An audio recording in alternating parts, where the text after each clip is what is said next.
How are you people out there in the country that is being destroyed? Not by one person or one group of people or whatever. It all started with us when we elected the people that have been elected. And I'm talking about not just me, not just you and whoever. I'm talking about all the Americans in all 50 states and how each person has their own opinion, which the Constitution gives each of us the right to that opinion. But the problem is people just don't understand that your opinion is your opinion and it's nobody else's.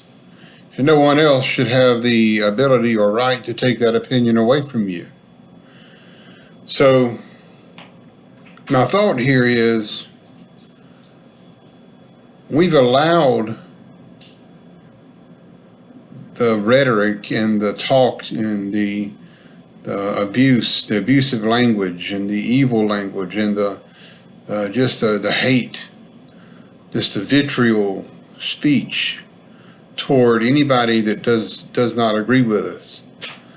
And there's a group of people throughout the world, they're called the Islamists. The Islamists want to spread Islam in a very, very violent manner. And anyone that disagrees with that in their mindset should be put to the death. They should be killed. And there's no question about it. They should not. There's no trial. A perfect example of this is when the football stadium in Kabul, Afghanistan, was built by United Nations money and was supposed to be reopened. But what happened is Islamists called the Taliban got involved and had people beheaded in public in front of hundreds, thousands of people, simply because those people disagreed with them.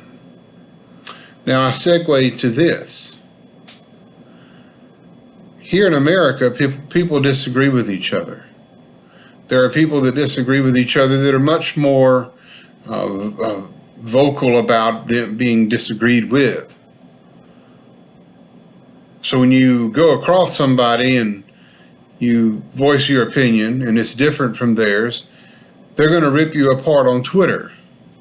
They're going to rip you apart on Facebook, on Reddit, on Tumblr, on Instagram, on Snapchat. I'm wondering how long is it going to be, how long is it going to take before those threats, verbal threats, those social media threats, those, whatever threats, how long is it going to be how long is it going to take until those threats are carried out? Yes, there have been shootings and stabbings and assaults, etc. in the United States, but not on the mass scale that goes on in other countries, simply because people disagree with each other. Yes, the southern border, Texas, Arizona, New Mexico, it is being infiltrated by migrants, by criminals, by ISIS.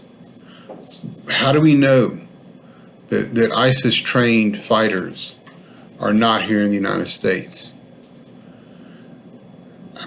Why don't we just take these criminals, these immigrants, these migrants? Why don't we take them to Nancy Pelosi's house, or Chuck Schumer's house, or Kamala Harris's house, or whatever the person's name, Schiff, Adam Schiff, I think that's his name. Take them to their house. If they want them in the United States so bad, just go ahead and just open up their homes and allow them to sleep in their beds.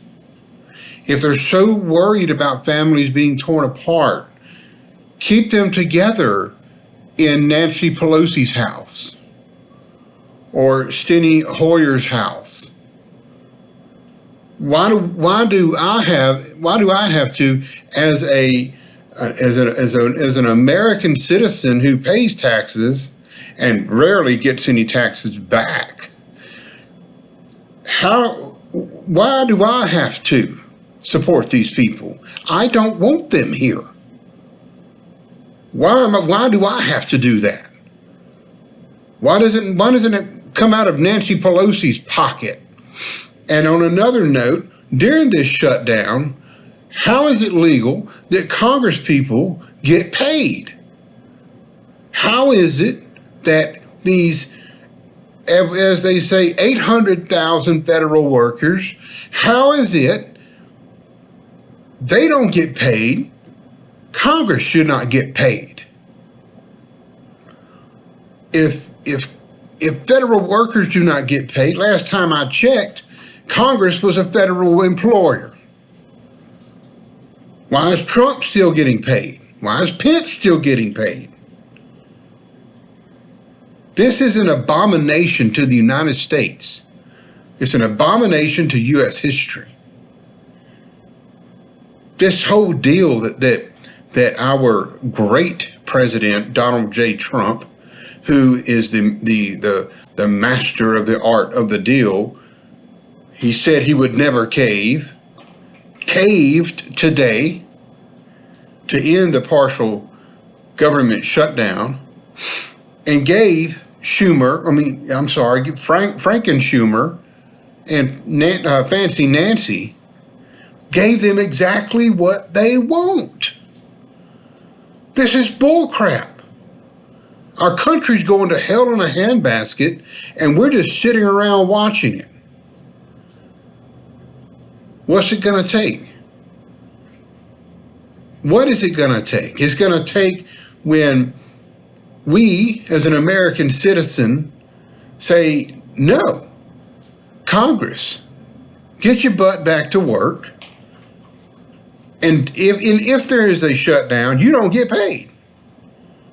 You don't get paid until something happens that all of us, all 300 plus American citizens who are registered to vote and are here legally, agree with it. How is that going to affect us? How is whatever crap you're coming up with in D.C., how is that going to affect us? That's called direct democracy. Yeah, I know what that is. I love America.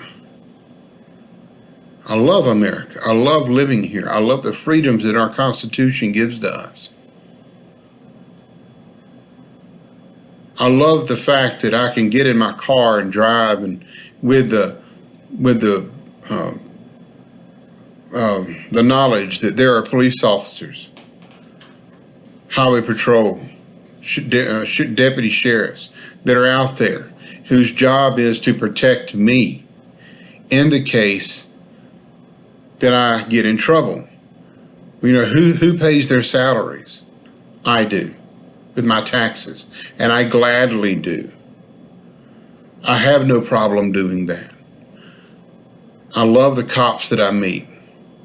As a teacher, my former students go on and become police officers, soldiers, Marines, sailors, airmen, Coast Guard. I love them. I highly respect them.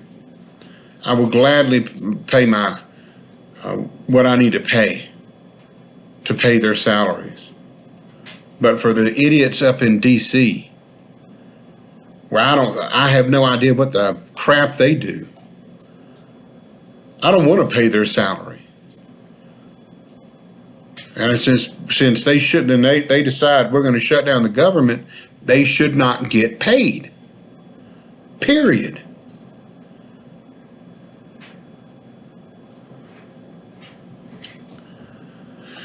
God bless America. God bless you.